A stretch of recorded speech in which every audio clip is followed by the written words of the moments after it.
بسم اللہ الرحمن الرحیم۔ آج ہم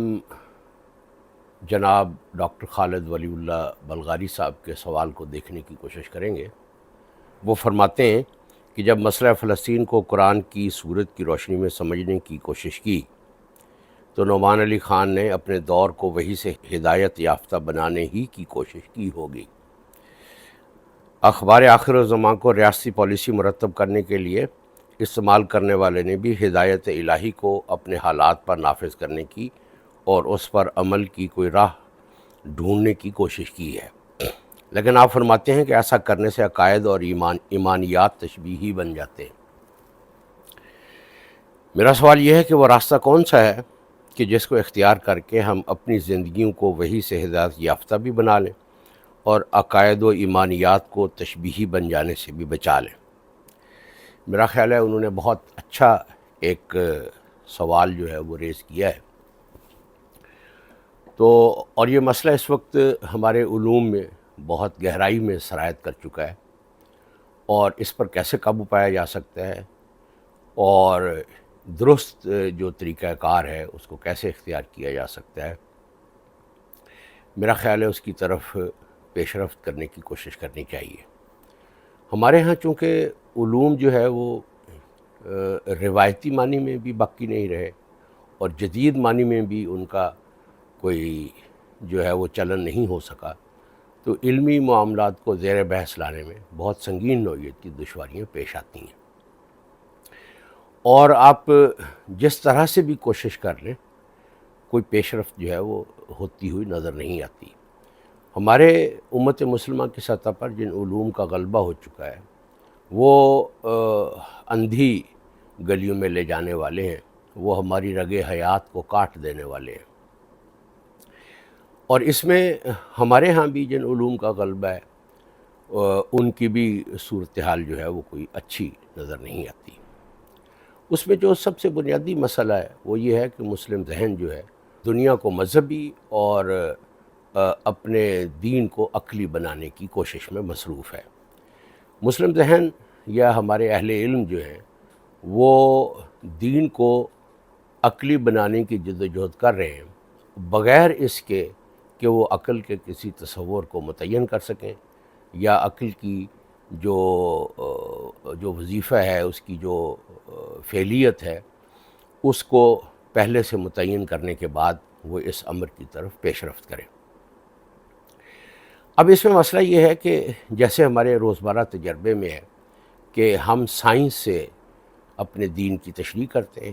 ہم نے دین کو استعمال کر کے سائنس کی تشریح کرنے کا بھی آغاز کیا ہوا ہے۔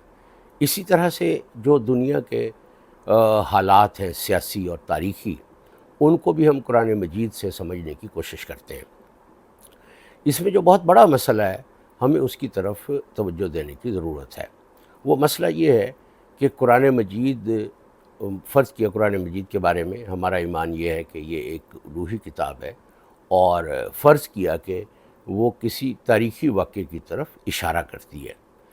دوسری طرف ہمارے پاس ایسے علوم ہیں جو تاریخی واقعات کو اور کسی سیاسی صورتحال کو بہت تفصیل کے ساتھ زیر بحث لاتے ہیں، اور زیر بحث لانے کا مقصد یہ ہوتا ہے کہ اس پر کوئی اخلاقی، کوئی عملی جو ہے وہ ججمنٹ جو ہے وہ پاس کی جائے اور اس کے بارے میں کوئی موقف اختیار کر کے آگے چلا جائے۔ تو یہ جو دنیا ہے، دنیا کو سمجھنے کا جو ذریعہ ہے وہ ذریعہ صرف عقل ہے۔ قرآن مجید کے ذریعے سے اس دنیا کو نہیں سمجھا جا سکتا۔ قرآن مجید کے ذریعے سے اس دنیا کی حقیقت جو ہے وہ ہمیں معلوم ہو جاتی ہے کہ یہ دنیا کیا ہے، اس کا بنانے کا مقصد کیا تھا، کہ یہ دنیا میں زندگی انسان کی کس طرح کی ہے، اور مرنے کے بعد کیا ہوگا، اور اس دنیا میں انسان نے جو اخلاقی زندگی گزارنی ہے اس کی اساس کیا ہوگی، اور ہمارے لیے اللہ تعالیٰ کے اجتماعی احکام کیا ہیں۔ یہ ساری چیزیں ہمیں دین سے معلوم ہوں گی کہ اس دنیا میں ہم نے کس طرح کی زندگی گزارنی ہے، اس زندگی کا مقصد کیا ہے، اس کائنات کا کیا مقصد ہے، اس دنیا کا کیا مقصد ہے، یہ دنیا کس طرح کی جگہ ہے۔ یعنی دنیا کی جو حقائق ہیں یا اس کی جو اصلیت ہے وہ ہمیں ہمارے دین سے معلوم ہوتی ہے۔ لیکن یہ دنیا میں جو ہر روز واقعات ہوتے ہیں، اس دنیا کی جو تاریخ ہے، اس دنیا میں انسانی معاشرے جس طرح سے قائم ہیں، ان کے باہمی جدلیات کی نوعیت کیا ہے، انسانی معاشروں میں جو تاریخی اور مادی جو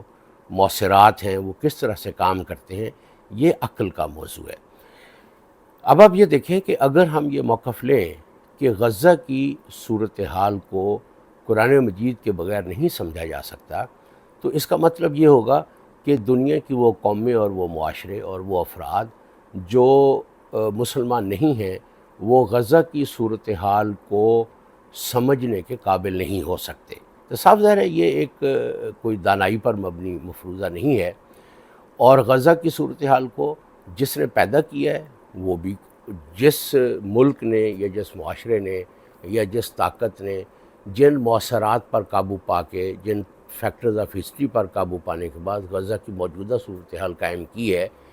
وہ عقل کا موضوع ہے۔ ہمیں اپنے عقلی وسائل کو استعمال کرتے ہوئے غزہ کو دیکھنا چاہیے کہ اس کا تاریخی پس منظر کیا ہے اور وہاں اس وقت کیا ہو رہا ہے۔ جس قسم کے مدافعت یا جس قسم کا جہاد جو ہے وہ اہل غزہ اس وقت سامنے لے کے آ رہے ہیں، اس کے لیے انہوں نے کون سے وسائل استعمال کیے، کون سی نئی جنگی حکمت عملی کو انہوں نے اختیار کیا، یہ سب عقل کا موضوع ہے۔ اگر وہ نعمان علی خان صاحب کی ویڈیو دیکھیں تو اس سے یہی اندازہ ہوتا ہے کہ ہم نے ایک بات کا تہیہ کیا ہوا ہے کہ ہم نے نہ قرآن کو سمجھنا ہے نہ اس دنیا کو سمجھنا ہے۔ ہم نے یعنی کہ اپنے ذہن کے اطمینان کے لیے ایسے قضایا سامنے لے کے آنے ہیں کہ ہمیں کوئی کام نہ کرنا پڑے، ہمیں عمل کا کوئی راستہ جو ہے اس پر نہ چلنا پڑے۔ تو اگر آپ ویڈیو کو دیکھیں،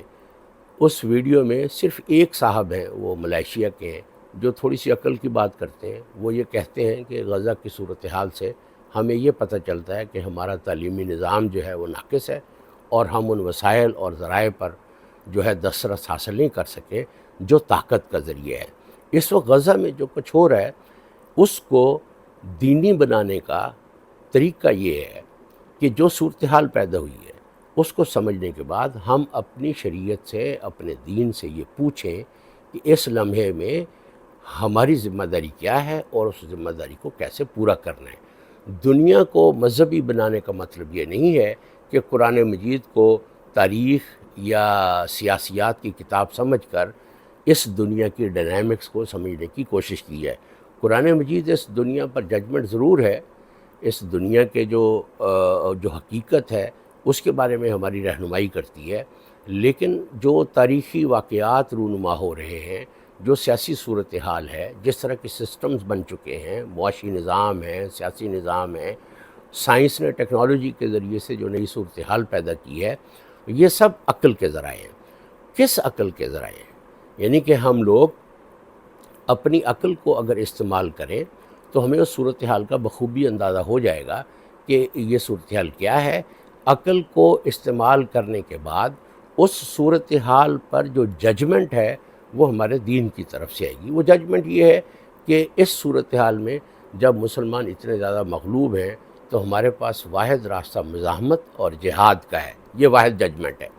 اور نعمان علی خان صاحب کی جو ویڈیو ہے اس سے انسان کا ذہن جو ہے وہ جہاد کی طرف نہیں جاتا، وہاں تو وہ کوئی متن کا مسئلہ حل کرنے کی کوشش کر رہے ہیں جس کا موجودہ صورتحال سے کسی قسم کا کوئی تعلق نہیں ہے۔ اس میں جو بالکل ہی ایک ہلکا سا جو تعلق قائم کیا جا سکتا ہے، جس کو ٹینجنشل کہتے ہیں، وہ اگر اس کے ساتھ کوئی نسبت پیدا کی جا سکتی ہے تو وہ یہ کہہ رہے ہیں کہ قرآن مجید میں یہود کے 2 دفعہ طاقت میں آنے کا ذکر ہے، تو کیا وہ دونوں دفعہ جو جیسا کہ ہمارے کلاسیکل مفسرین تھے ان کا فرمانا تھا کہ وہ 2 دفعہ یہود طاقت حاصل کر چکے ہیں، اور اس وقت جو وہاں طاقت حاصل کی ہے اس کے بارے میں قرآن مجید کیا کہتا ہے۔ اب اس ویڈیو کا ایک فائدہ یہ ضرور ہوتا ہے کہ چونکہ ہم کوئی نہ کوئی بہانہ ڈھونڈتے رہتے ہیں کہ اپنے اسلاف کے جو مواقف ہیں، ہمارے سلف کے جو مواقف ہیں، ان کو پرجوش طریقے سے رد کرنے کا کوئی ذریعہ ہمارے پاس ہاتھ آ جائے تو ہم یہ پوزیشن لیں کہ ہم رجال و نحن رجال۔ تو اس طرح کی جو لغو قسم کی پوزیشنیں ہیں اس میں جو رجولیت ہے وہ تو کہیں ظاہر ہی نہیں ہوتی۔ ہمارے اہل علم کی، نہ ہمارے اہل سیاست کی. یہ تو بے حمیتی کے نمائندے ہیں، ہمارے اہل علم بھی اور ہمارے اہل سیاست بھی، کہ نہ کوئی کام کی بات کرتا ہے، نہ کوئی کام کا ڈھنگ کا کام کرتا ہے. تو ایسی صورتحال میں وہ تو کوئی متن کا مسئلہ حل کر رہے ہیں، اور اس سے جو صورتحال پیدا ہوتی ہے وہ یہ ہے کہ کسی طریقے سے اسلاف کے موقف کو رد کر دیا جائے، اور یہ اپنا اختیار جتایا جائے کہ ہم بھی ان کے موقف سے دستبردار ہو کر قرآن مجید کو اپنی ضروریات کے مطابق اس کی تعبیر کر سکتے ہیں. لیکن اس کے لیے کوئی عقل اور شعور کا ہونا بھی تو ضروری ہے نا. جس طریقے سے ہمارا ذہن کولونائز ہو چکا ہے، جس طریقے سے دنیا کو دیکھنے کے ہمارے اسالیب جو ہیں وہ غلامی کی منہج پر قائم ہو چکے ہیں، ایسی صورتحال میں قرآن مجید سے ہم اگر موجودہ صورتحال کو سمجھنے کی کوشش بھی کریں گے تو اس سے بھی ہمارے ہاتھ کچھ نہیں آئے گا، جو کہ اس ویڈیو سے بھی پتہ چل رہا ہے. اور اس وقت جو مسلم دنیا کے جو ممالک ہیں ایک آدھ کے سوا، وہ جس طریقے سے اسرائیل کے کولیبوریٹر بنے ہوئے ہیں اور فلسطینیوں کے جو ضروریات اور مفادات ہیں ان کے خلاف وہ کام کر رہے ہیں، اس سے بخوبی یہ واضح ہو جاتا ہے کہ قرآن مجید کے ہوتے ہوئے بھی ہم غزہ کی صورتحال اور اس سے جو ہم سے عملی مطالبہ وہ صورتحال کرتی ہے اس کی طرف ہمارا دھیان جو ہے وہ نہیں جا سکتا، اور نہ ہم جو ہے اس جہاد میں